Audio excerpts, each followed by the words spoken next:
Episode 68, Weatherman, TV anchor, journalist, producer, and best-selling author, Al Roker.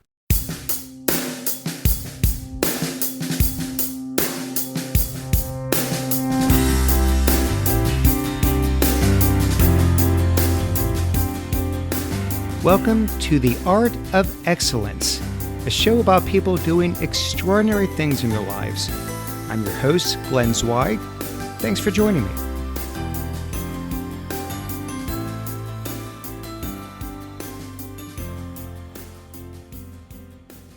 My guest today is Al Roker.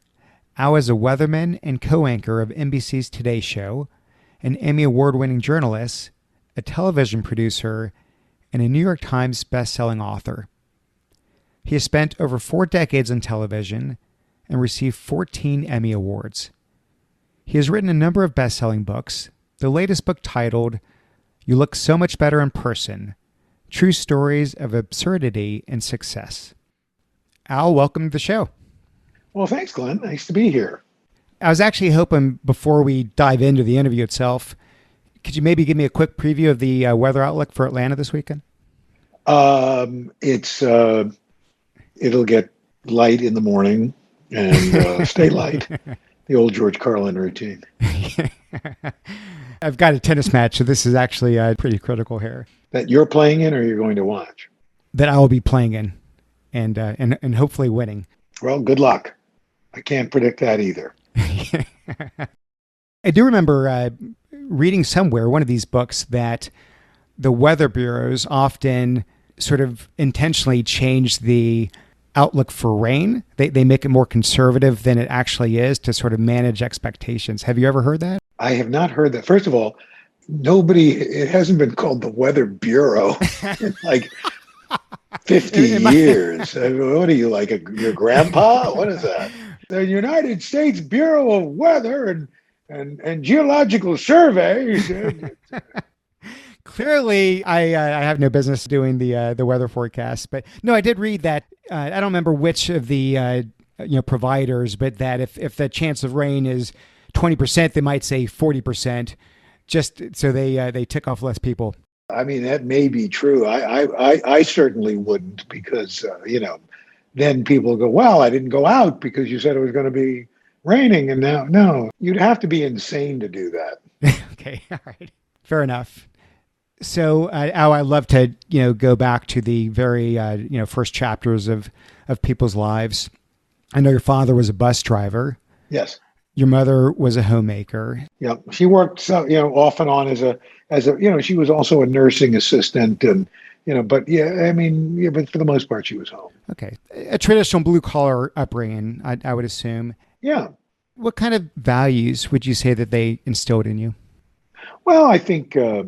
What you would imagine in any middle class home, lower middle class, if you would even, you have to work hard.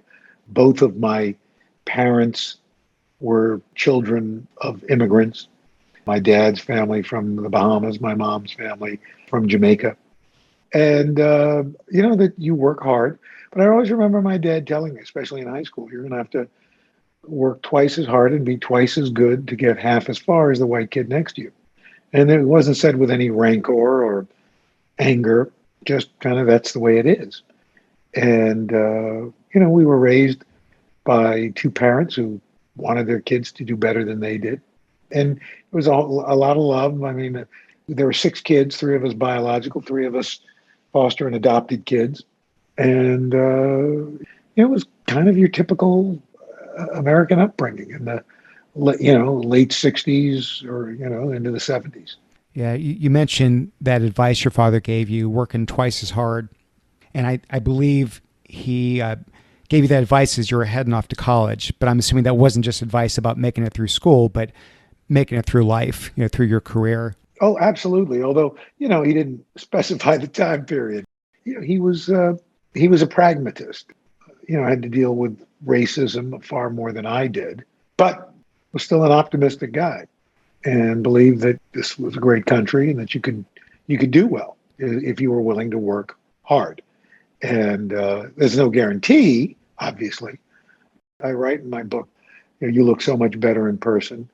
The idea is that unless you're willing to put in the work, don't complain. You've got to work. That's the base, the very base of what you have to do. Did that advice prove true? Well, for me, it did. I mean, everybody has a decision and in their own mind what success is. I feel like I've been very fortunate to be doing what I'm doing at the level at which I'm doing it. You could work just as hard or harder and still not achieve that success. So it's not a given, but you can't get there unless you're willing to do the work. Yeah. Well, to talk about high school here for a minute, you were a self-professed nerd. You were active in the AV club, which a lot of people won't even know listening to this. No idea. Let's just say not quite as coveted as the football team. No, it was not. We're going back to the 60s here where, decades before the elevated status of computer geeks turned entrepreneurs. So, Al, I'm going to go on a limb here. I'm guessing, you weren't exactly in the running for most popular kid. No, I was not. We were, for those of you who are too young to remember, before computers, before internet connected devices and smart TVs and tablets and all that, the state of the art was a 16 millimeter projector or a slide projector that had a synchronized record album with it. And so you had to know how to thread the projector, how to keep the loop so that the audio and the video or the visual was in sync. There was a squad we had, the AV squad. And then whenever a teacher had some need for audio video augmentation of their class, we were called. We got out of whatever class we were in, and we were pushing our little nerd carts filled with projectors and things like that. But I loved it, and that's what kind of got me interested in television. Well, I was going to ask about that because your first TV gig was this weather forecasting on the weekend, small station while you were still in college. Was it just a cool way to get on TV and get some airtime, or were you drawn toward meteorology at the time? No. The answer to both is no. First of all, I had no plans of being on TV. When I looked in the mirror, I didn't see somebody looking back that said, yes, you should be on camera. Even then, I was chunky. I had Coke bottle glasses. I was already losing what little afro I had to baldness. So I didn't think of myself as an on-camera personality. I wanted to work in TV. I didn't want to be on TV. And I had no interest really in weather. But in my freshman and sophomore year, I took a couple of classes, the environmental science, then it was called ecology, and an intro to meteorology class just for science requirements. And then the end of my sophomore year, my college department chairman, the late Dr. Lou O'Donnell, put me up for a weekend weather job at the CBS station in Syracuse. And I got the job. And I thought, I'll just do this until I can get a real job, like writing or directing. And I kept getting jobs doing TV weather. Yeah, and here you are. Well, following that first audition, you didn't get it right away, but you were relentless in following up until you finally landed it. And so this is a quote of yours.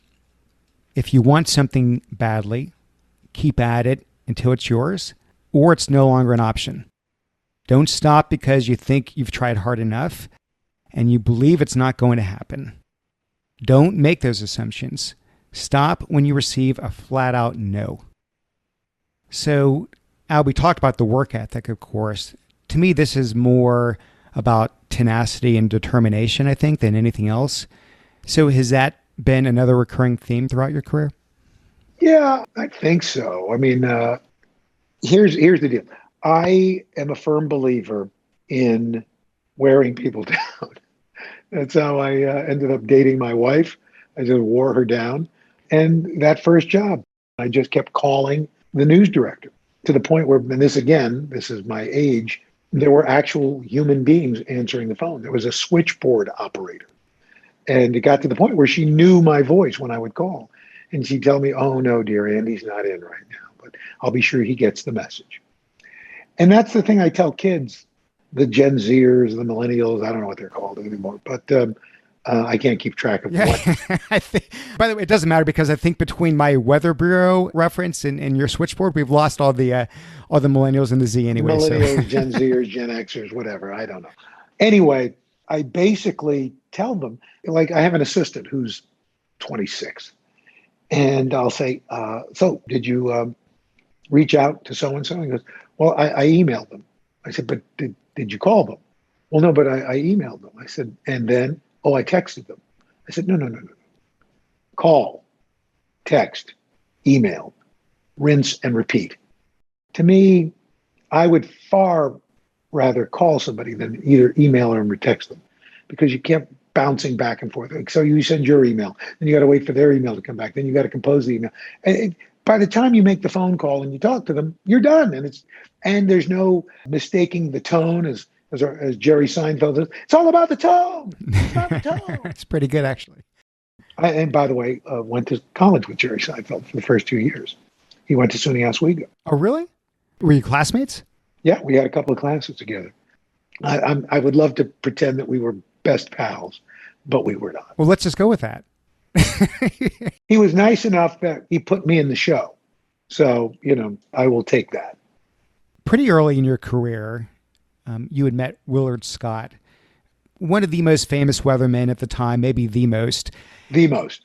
He gave you some sage, yet seemingly trite advice that you seem to really take to heart. And he said essentially to try to be yourself on the air. That was it. And I'm curious where that was coming from. Did you have a hard time revealing your personality or something? No, but when I met him, I think I was trying to be the crazy weatherman. I did a thing where Groundhog's Day, I popped out of a manhole cover dressed as a groundhog and doing all kinds of... Because you felt you had to do something to stand apart? Yeah. Actually, it was two bits of advice. The first one was be yourself, because at the end of the day, people will see through if it's just a character, if you want to have a long career. And he had an exceedingly long career. And the other bit of advice was never give up your day job. And by that, Willard did all sorts of different side hustles. Back then, it was, just extra jobs. But today we call it a side hustle. But as far as he was concerned, his main gig was doing the weather. So, I've got all these side things I do, whether it's writing books or producing TV shows, giving speeches. All these things are great. But at the end of the day, it all springs from being Al Roker of the Today Show. Well, you've definitely created an incredible personal brand, for sure. I've never been crazy about that. The idea is, what's your brand?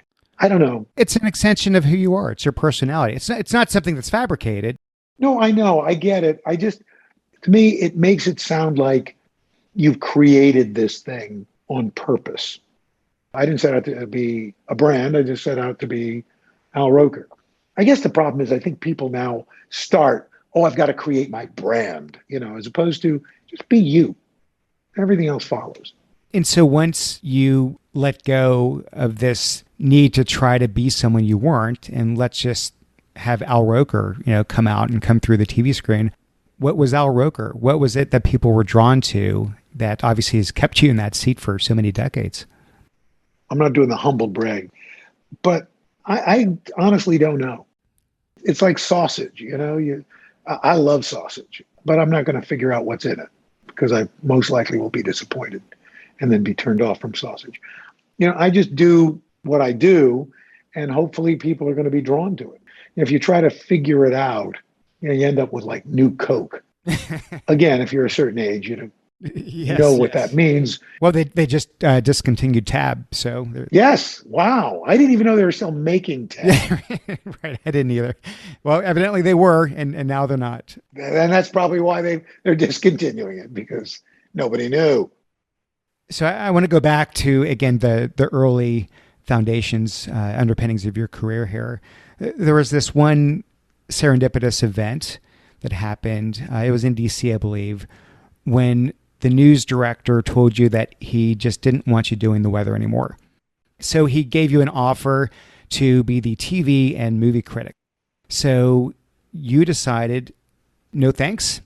you were going to turn down the offer, knowing it could easily have cost you your job. And as you walked into the office, prepared to walk into your boss's office and reject the offer, you found out that he had just been fired over the weekend. So there you were, still with your weather gig, and you never had to go through with it. But what I find interesting, Al, is this is early in your career. No one knew who Al Roker was, and you were actually prepared to get fired over this. I guess it's a fine line between trusting your gut and following your passion, as you clearly did, versus taking critical feedback to heart. And so that feedback that, Al, this isn't for you, I don't want you in that role anymore, that didn't give you any pause, any second thoughts about whether that was the right path for you? Well, I still look for and hope I get critical feedback from people. If you are not learning, if you don't learn one new thing every day, you're not looking, you're not open. I was fortunate enough that I had the support of somebody like Willard, who thought I was doing a good job. And I didn't think I'd reached my potential yet. The station, we only did one newscast a day, a 10 o'clock newscast. So I didn't have the opportunity to get better, as opposed to somebody who was on a show, an NBC or a CBS affiliate, where you did a 5, a 6, and 11 o'clock newscast, so that you got the practice and the repetition. And I just felt that I haven't reached my potential yet. And I know that if I take this offer that he was giving me, that I would get off the track. I thought, perhaps incorrectly, but I thought, you know what? I think I'm good. I don't think I'm great. I think I'm okay. I think I've got potential. And I just didn't want to derail that. And so that's why I said no.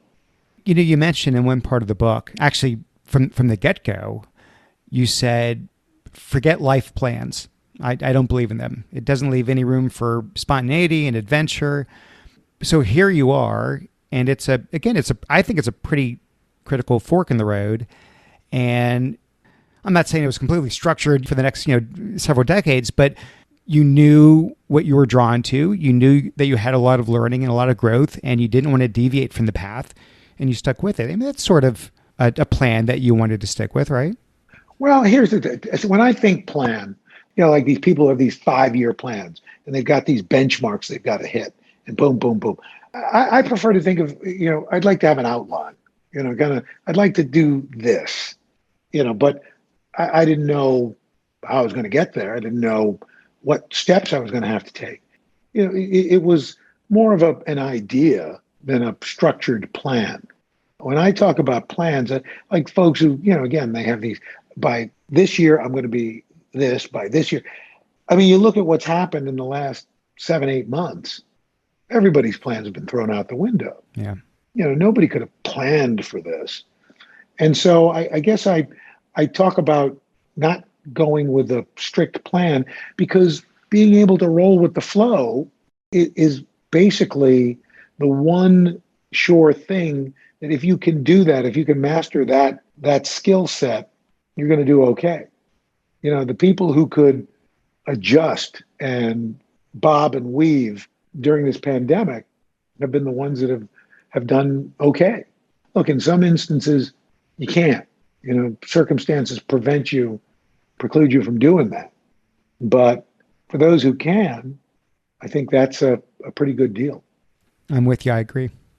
I'm always intrigued by inflection points in people's careers.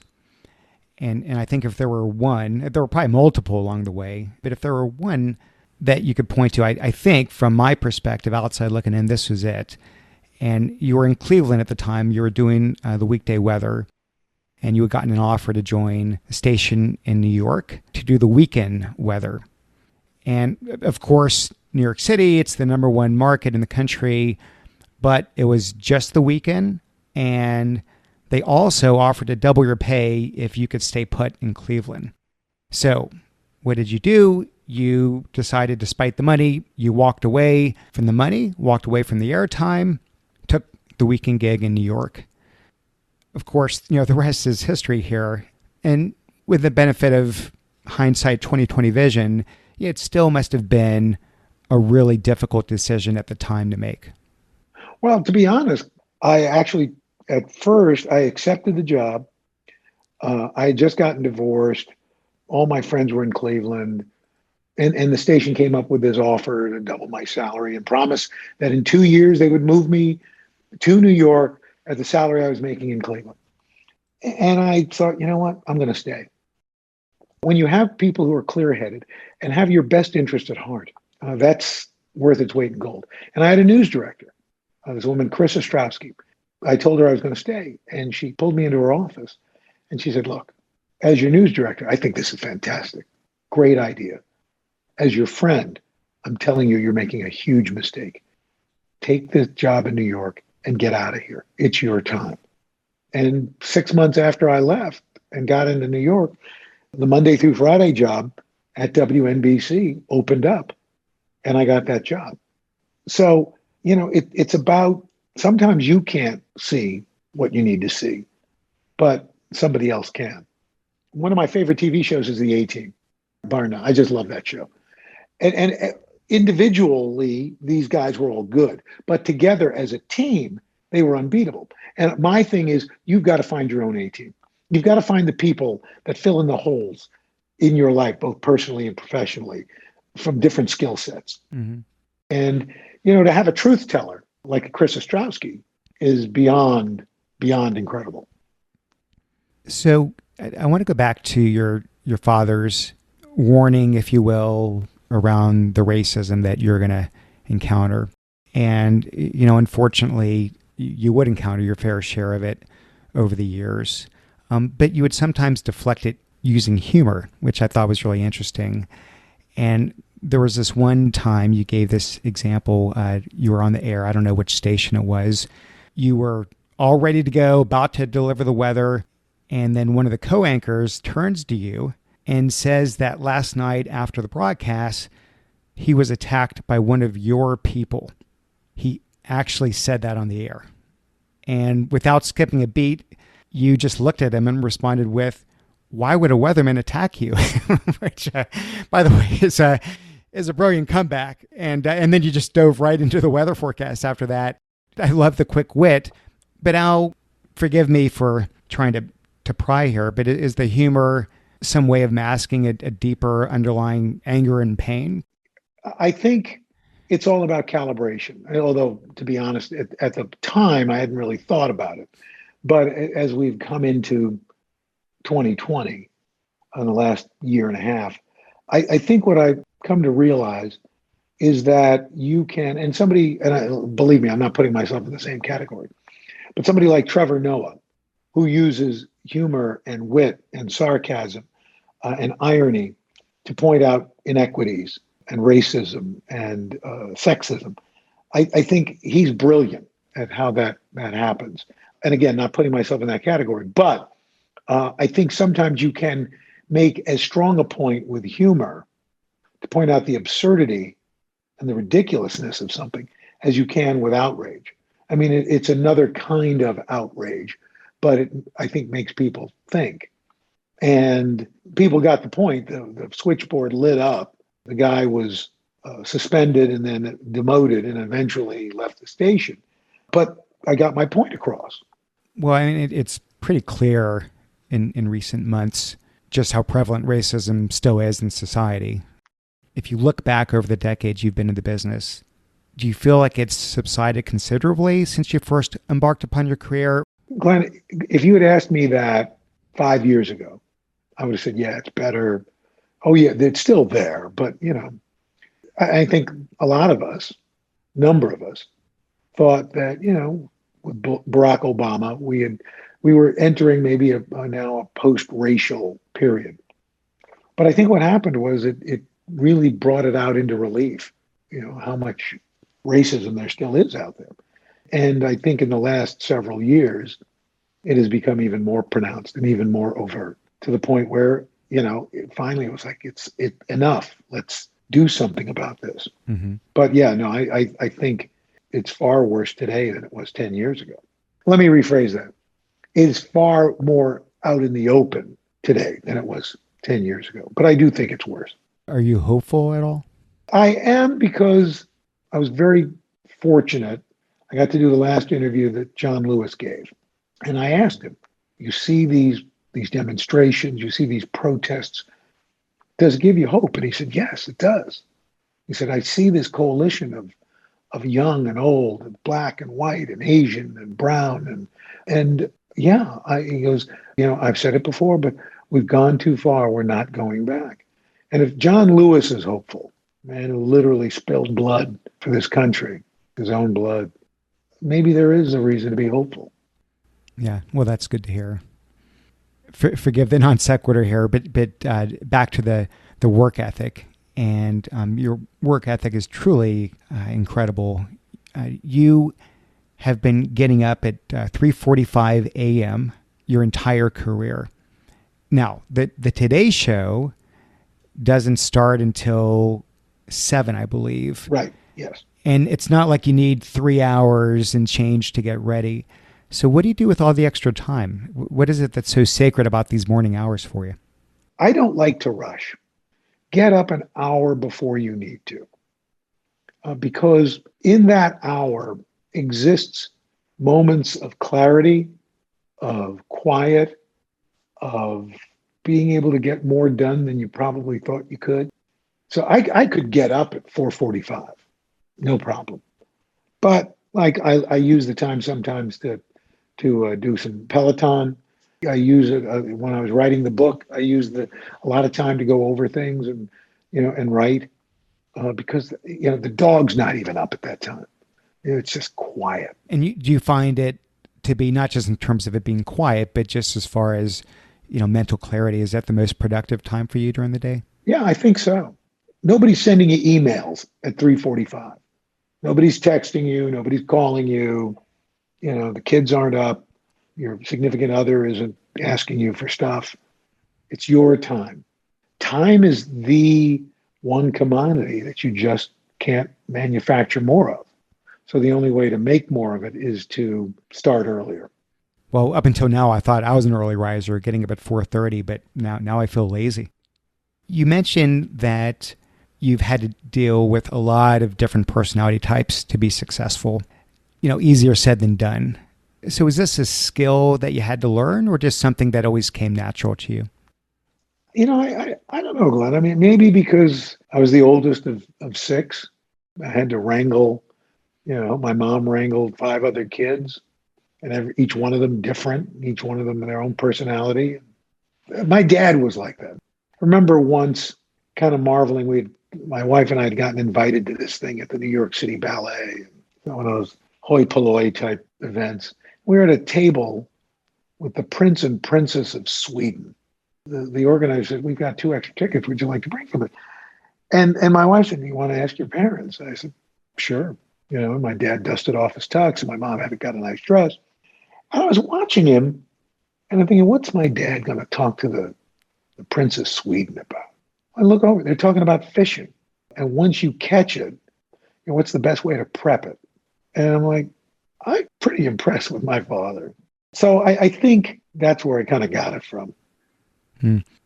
Well, what I found interesting is if you juxtapose that with the notion that you don't really enjoy socializing all that much, which is sort of interesting because you give off such this, warm glow about you, this very affable persona on the air. One would just sort of think like, oh, you're probably just at ease being around anyone, which I guess is partly what, back to what makes you successful. The fact that you do come across that way is, I'm sure, some of the piece of the puzzle there. So I guess you're able to navigate through social events and what have you, but just not something you really enjoy doing all that much. Yeah, I like people, but I like them in small batches. Yeah. I love having 6 or 8 friends over. I love that. But going to these like very fancy things that my wife drags me to, I don't enjoy them particularly. I mean, they're fine, but all things considered, I'd just as soon be home reading a book or hanging out with my kids. It's part of the gig, and you do it. But I find the trick to those things, or just kind of stand on the periphery of some group And when you get a chance to ask a question, people like to talk. They like to talk about themselves. So just tee it up. And then you back away slowly. You know, one of my friends who's fantastic at that is Hoda Kotb. Hoda's the best, and it's called the Irish goodbye. Mm-hmm. It's like you say something, people turn around, and all of a sudden you're gone. They never saw you leave. I mean, I've known you all of 45 minutes here, but you strike me as just being really well grounded. You are famous. There will be very few people listening to this that have not seen you, have not heard you, don't know of you, but it just doesn't seem like you have allowed any of this to get to your head. Well, look, I would like to say that's true. I don't know that it is. You know, I've always told my kids, look, this could all go away for Dad tomorrow. And then who am I? I think anybody's job is part of who they are. I don't care who you are and what you do.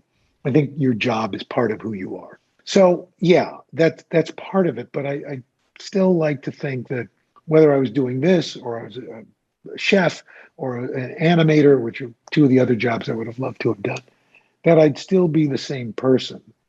I don't know if that's true or not, but I try to remember that, you work so hard, you do all this. And I always remember, my dad drove a bus for 8 hours a day. I still have his change maker because back then you had to make change. There were no Metro cards or things like that. And he worked 8 hours a day dealing with people. And I used to, as a kid, ride with him when I was off from school, and I'd watch him interact with people and treat everybody with respect. And my mother, it was the golden rule. You treat others as you would like to be treated. That's kind of my mantra. This is no lie. When you come in from the airport and you can see New York's Manhattan laid out in front of you. And I still am amazed that I work here. To me, Glenn, I was so thrilled when I got the weekend weather job at WNBC because my parents could turn on the TV and see their son. And as far as I was concerned, maybe I would get the Monday through Friday gig 3 or 4 years down the line. That's why I wanted to move to New York. It wasn't so much that it was New York City. Yes, it was. It was number one market. But my family is here.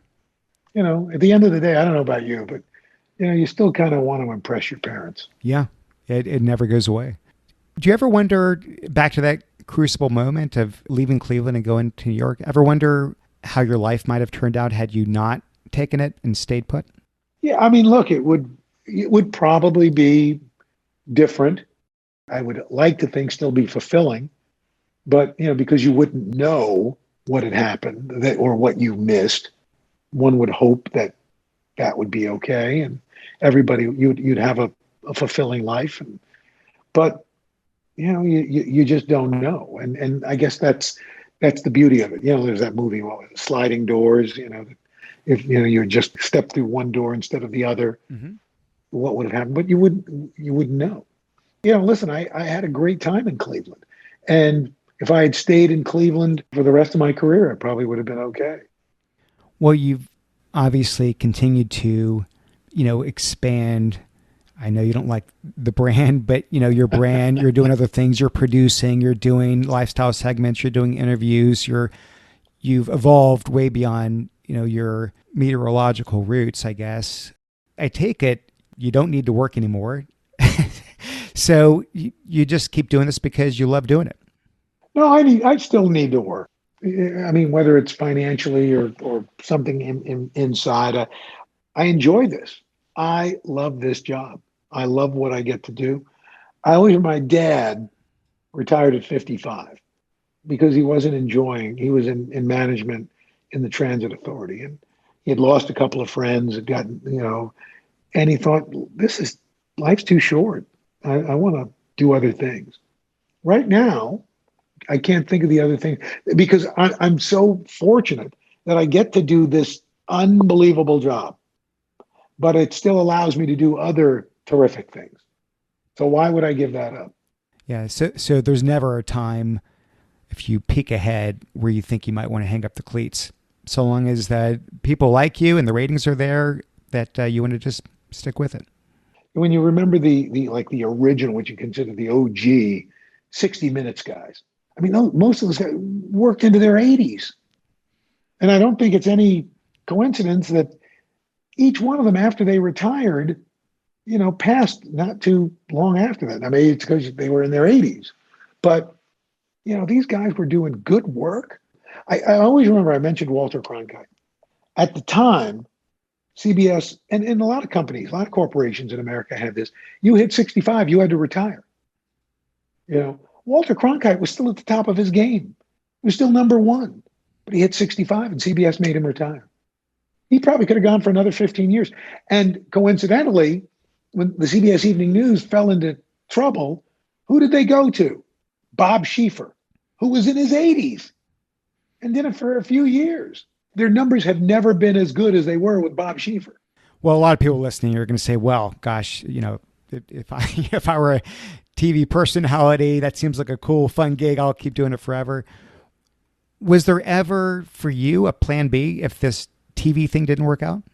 No, it's pretty stupid, actually. I should have had a plan B, but it just kept going, and look, there are outside forces that you have no control over that dictate whether you keep your job or not.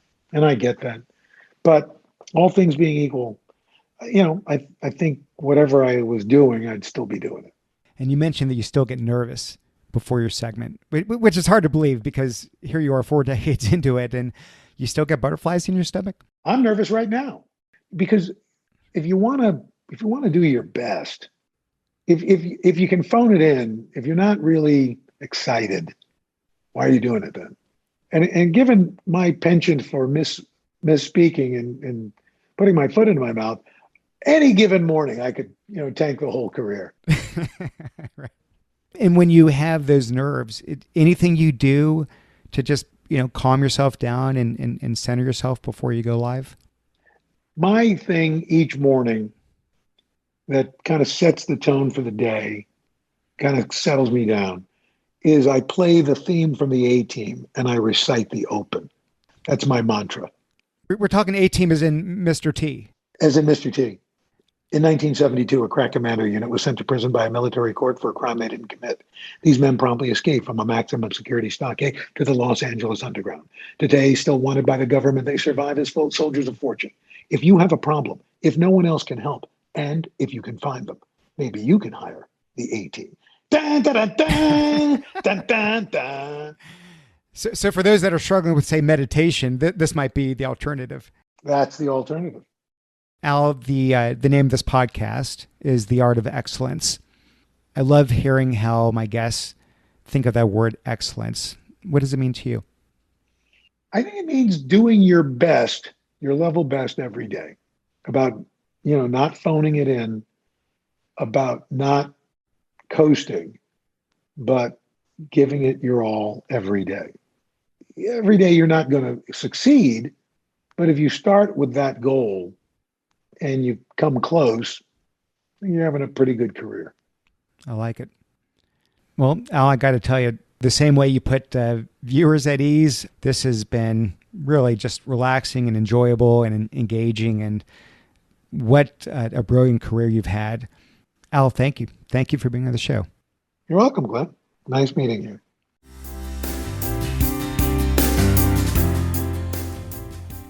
Hey, thanks for listening. Okay, don't go yet, please. 2 favors. I ask simply 2 favors. One, if you could please download the iTunes app. You could do it on your phone. You can do it on the computer. Take 60 seconds and leave a review. It means a lot. 2, you can find my episodes on several social media sites, Facebook, LinkedIn, Twitter. Find the one that you like the most. Find the one where you tend to have a lot of friends and followers. And if you could please either share it in the case of Facebook and LinkedIn, or retweet it on Twitter, that would mean the world to me. So those are the 2 asks I have. I love putting together this podcast. I hope you enjoy listening to it. Thank you so much, and I will see you again next time. Bye-bye.